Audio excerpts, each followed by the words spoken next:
doing today is we're going to be introducing some emerging technologies and trends. We're going to be performing online research.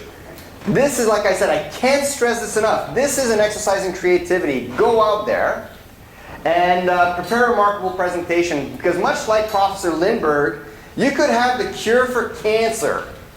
If you don't know how to communicate it, nobody's going to pay attention. So as much focus is going to be paid today, not only in the research and the work you're doing, but putting together a stellar presentation to communicate your idea. So, what is the Open Data Iron Chef? You got to think of it as a mix between... Who's familiar with the Iron Chef, period? So for those of you not familiar, it's a TV show, a cooking show, where people are given like an ingredient, like say shiitake mushrooms or shallots or something along those lines, and chefs have to build a meal around that ingredient. The ingredient is like a muse. It's inspiration. I can take this and I can build this with that.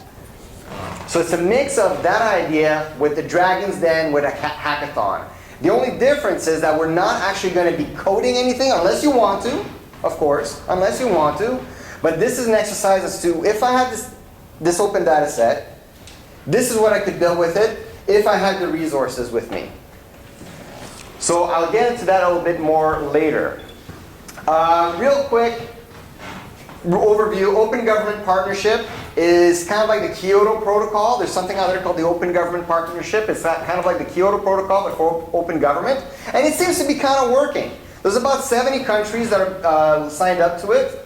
And Canada's part of it. And now Canada is developing its third Open Government Action Plan. They've already developed two. The US has officially launched its third. And Canada's making actually progress in this area. Earlier I mentioned that open government and open data are two very different things. Now, there's at least 4 of us here who are practitioners in open gov and open data. I have the saying that if you ask 1,000 people, they'll give you 1,000 different definitions of open gov and open data. This is the one that I came up with, because I think it sort of captures the spirit of what it's all about.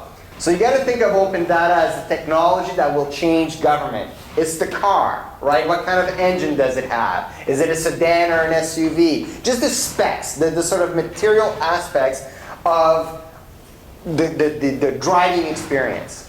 Whereas open government is the culture. It's the willingness to use the technology. It's the driver. How fast are we going to drive the car? What direction are we going to drive the car? How are we going to maintain the car? Right?